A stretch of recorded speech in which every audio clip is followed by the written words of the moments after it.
Hello everybody, I am Gamemaster 909, back with an interesting video, where I pretty much just go through my entire Wii collection. That's right.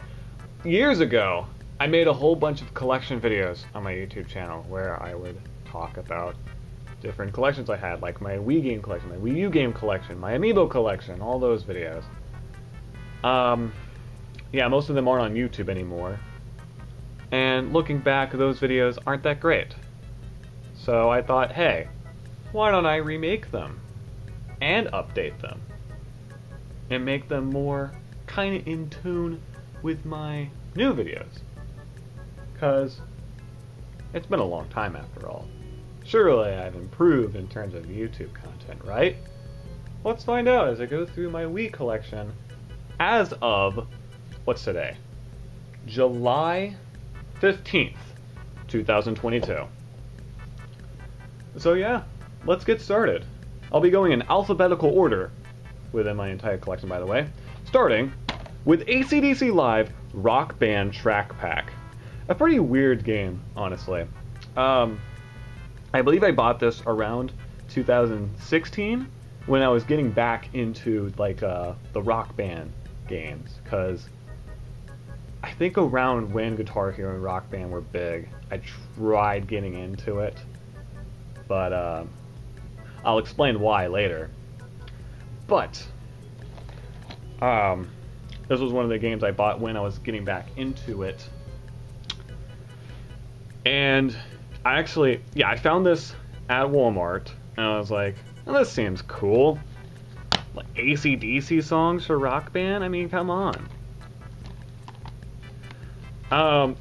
So what this is pretty much, so, you know, the Rock Band games are known for its huge catalog of downloadable content.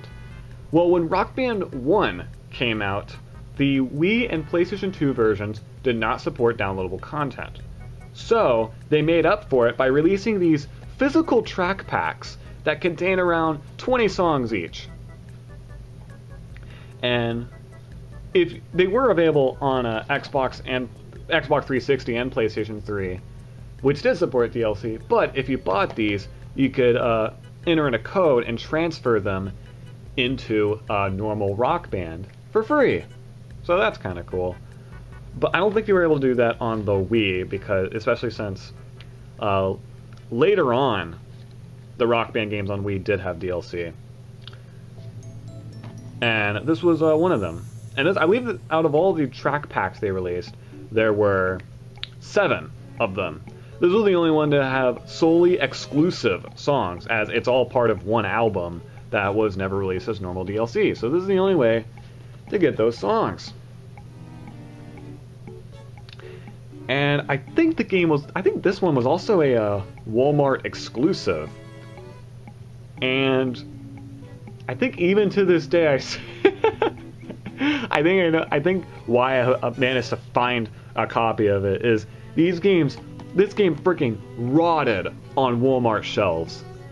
Like, holy crap. The fact that I found it like 8 years after it came out. This came out in late 2008, by the way. The fact that I found it 8 years later really tells you, because I also found plenty of copies of the PlayStation 2 version. So, yeah, the ones no one bought because they're pretty much useless, because at least with 360 and PS3 versions, they allow you to transfer them into normal Rock Band as DLC for free. But I didn't know that at the time. But I did know that these songs weren't available as DLC. So I was like, hey, some Rock Band songs I couldn't get anywhere else? Why not? And my recommendation for the game is, I mean, I don't know if I can recommend it, because, well, I guess if you're still into Rock Band to this day, and you like AC/DC, then sure, especially Xbox 360 and PlayStation 3, because from my knowledge, the codes for those games where you could transfer them as DLC, the codes still work, apparently, which I find interesting. For Wii users, I mean, it really depends, you know? This isn't a must-own thing, but if you're a Rock Band fan and AC/DC fan, I don't know. And if you just have a Wii and maybe aren't able to play otherwise, or just can't find a copy of the game on 360 that have a valid code, I managed to find one that did. That's a story for another time. But yeah, it's that game really hard to recommend.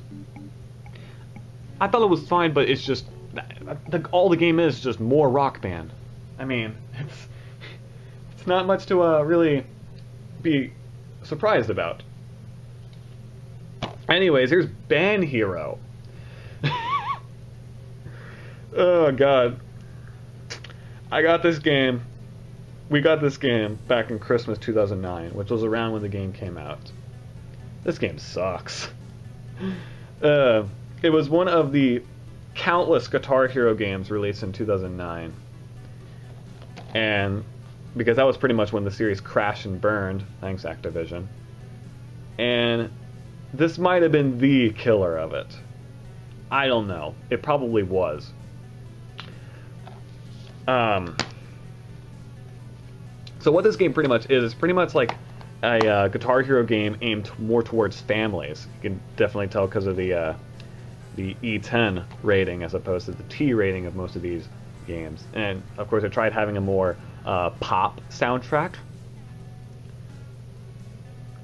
And yeah, definitely a how do you do fellow kids kind of game, especially for 2009. Like friggin' Taylor Swift and Adam Levine are in the game. They're fully playable too. You can even play them on any song, which is insane. And I'm pretty sure is the reason why several bands sued Activision because of misuse of their likeness and how you could use them on any song. Especially another Guitar Hero game that came out that year, Guitar Hero 5, also had like actual musicians that you could play as, including Kurt Cobain, who died 30 years ago.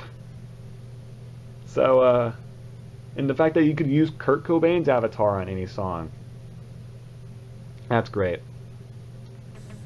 Yeah, another interesting thing about this game is that they didn't, purposefully hand-pick songs that are more family-friendly to begin with.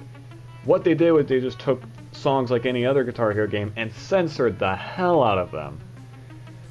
Because they censored them more than, other Guitar Hero games. And the worst part is, you could transfer them into a normal Guitar Hero game, but still be as censored. So you could easily tell, oh, this song's from Band Hero because they censored every other word in American Pie. Which is just great. God, what a... It also has nothing to stick out or make the game itself interesting.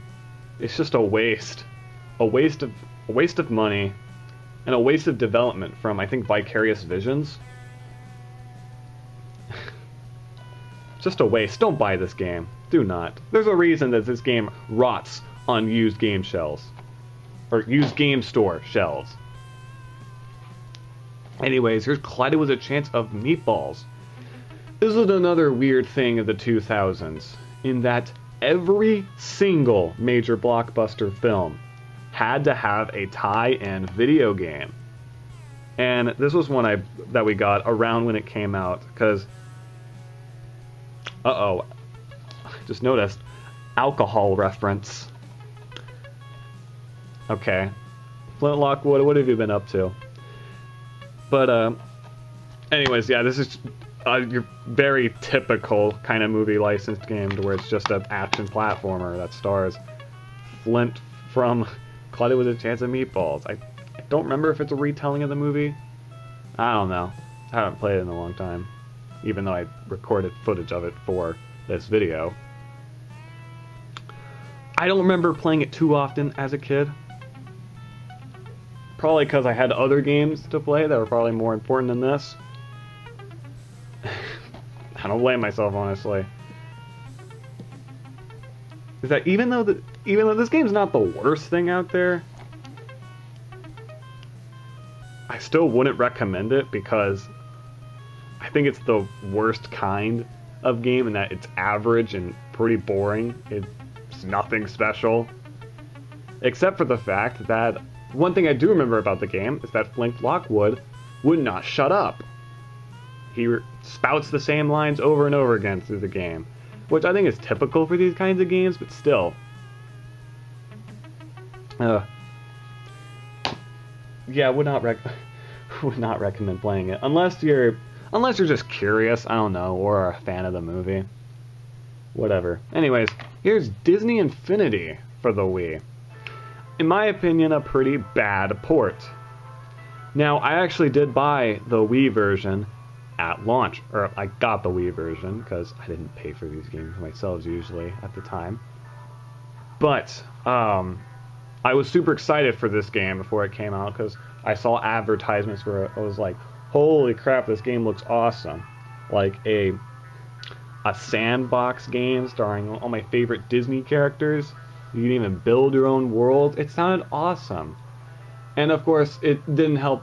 The thing that didn't help, or I guess did help, was the fact that I was really into Minecraft. So this kind of world creator kind of game just piqued my interest.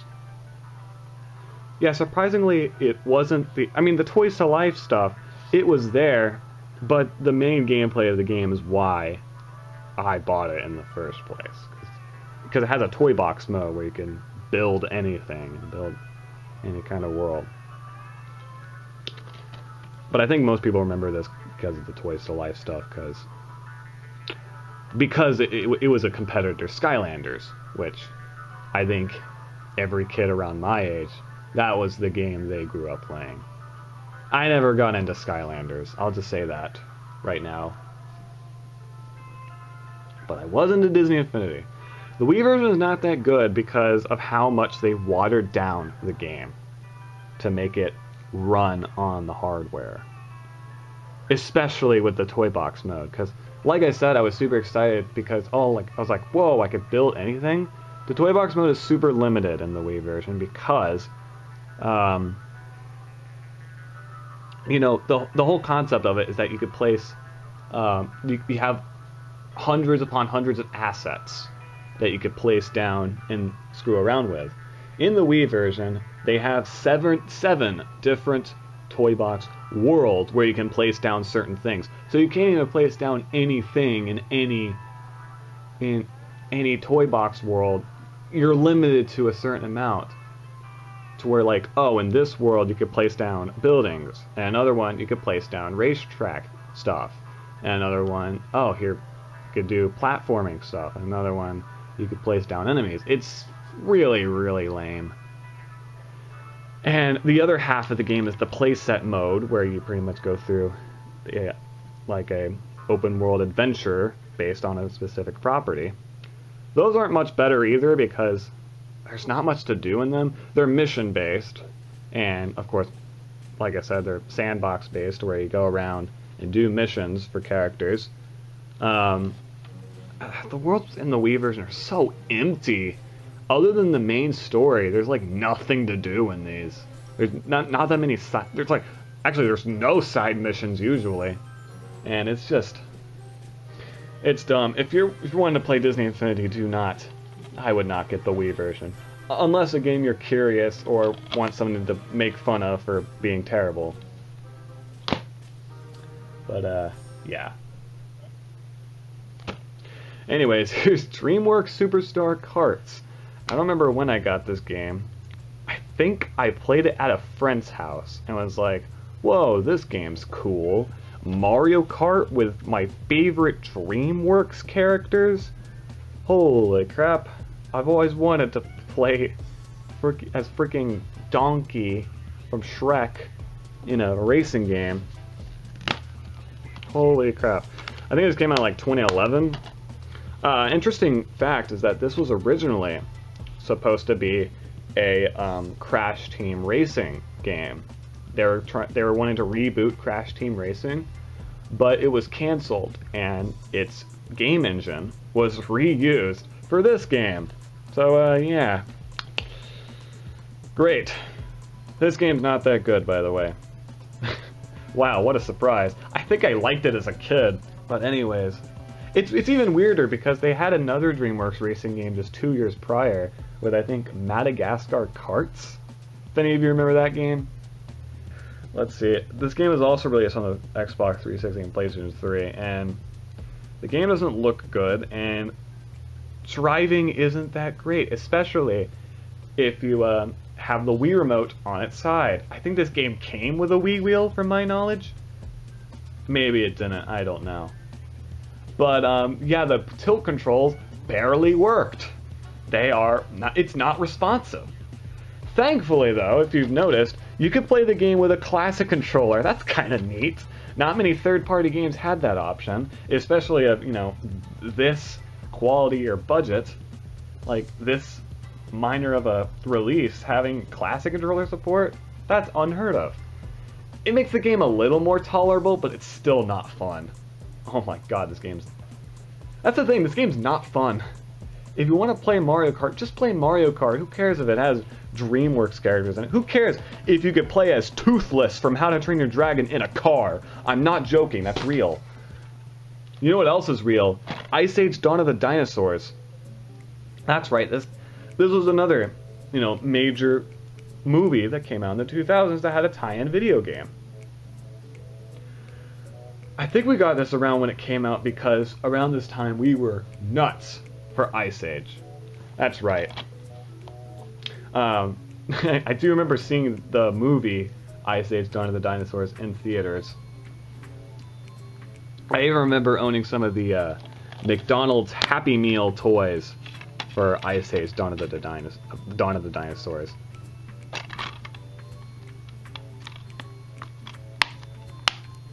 It's funny, these films, I guess they seem more popular than they were.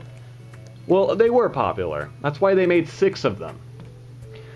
But from my knowledge, I think it more has to do with the fact that if you look at the box office grosses for this film, for these films, it's hilarious because the films did okay in like the domestic box office, like North American box office, but they do exponentially well in other countries.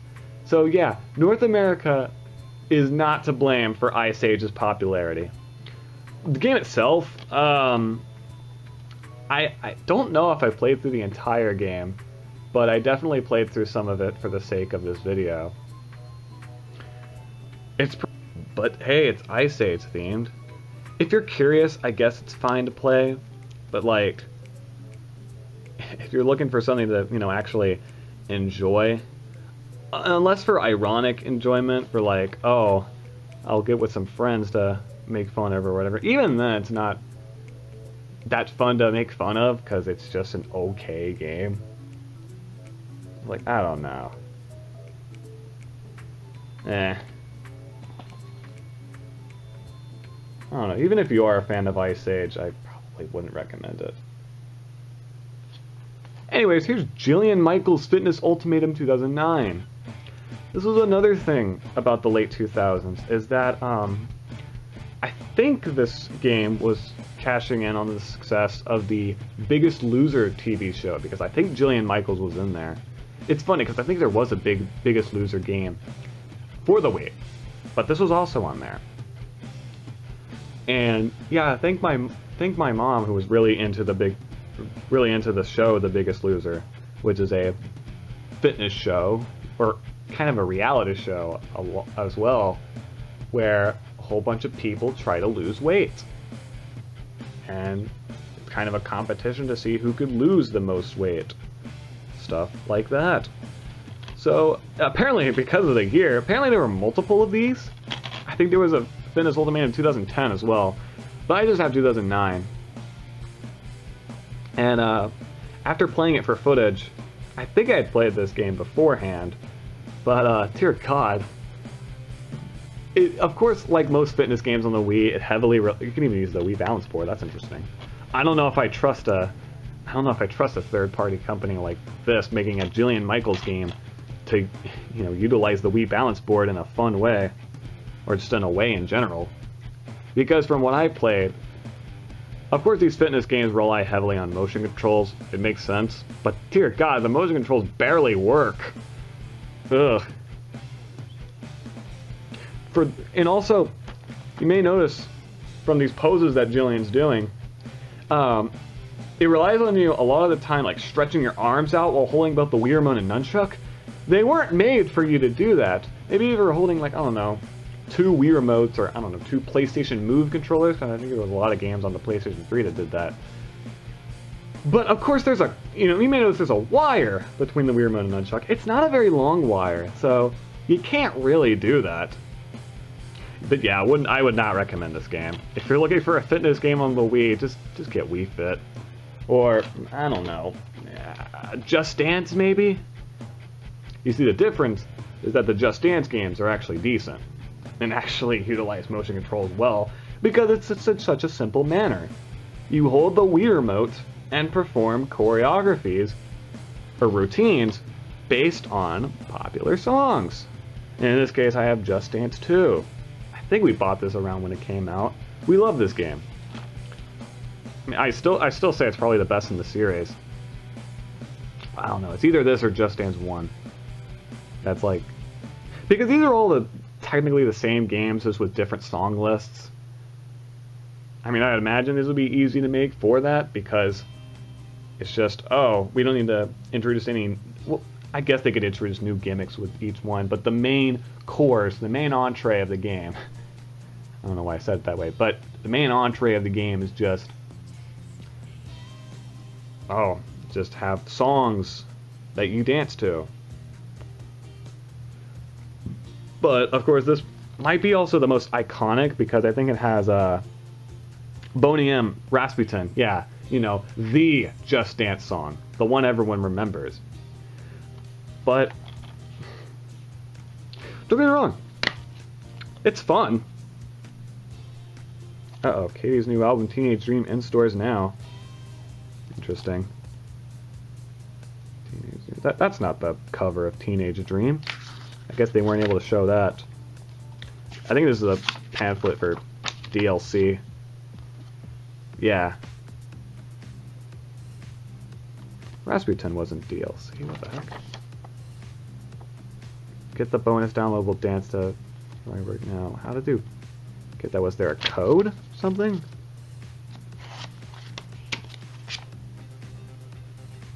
I don't think I've ever seen this advertisement before. What the heck?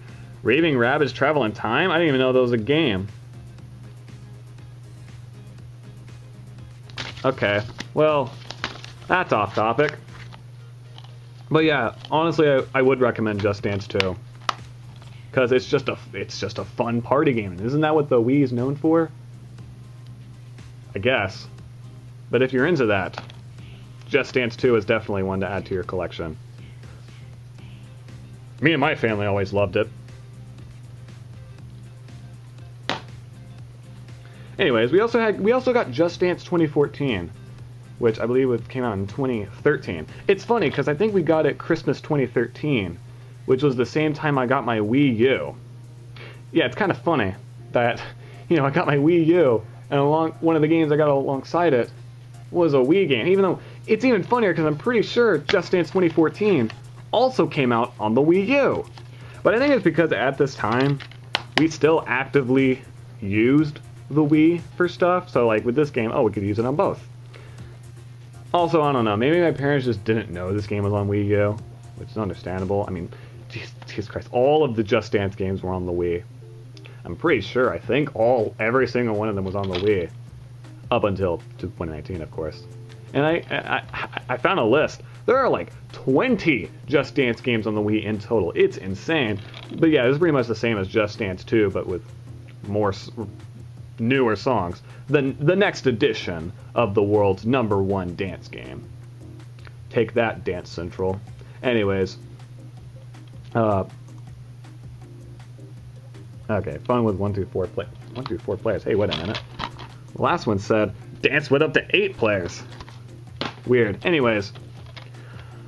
But yeah, I think the enjoyment of this, like, I don't know, putting it over the other games, or like why you would want this over the other ones, it really just depends on the song list. And that's the thing, one's enjoyment of these games really depends on the song list, whether you would put one over the other. If you're really that big of a Just Dance enthusiast, does it really matter which game to get? I'd say it doesn't. Unless you're a completionist and just won all of them. I think that would be interesting. Try to buy every single Just Dance game. They'd probably look cool on the shelf because they have consistent spines, kind of. But yeah, just imagine having all of them. I'm sure there are some people that do, that buy all of them. But, I don't know, if you're wanting to... Would I recommend this? I mean, it's Just Dance, of course. But, like, I think recommending it on its own, it really depends on whether you like the songs included. Like, what songs are included on here? Lady Gaga's Applause. Blame It on the Boogie? Okay. Blurred Lines? Yeah, no. Okay, moving on.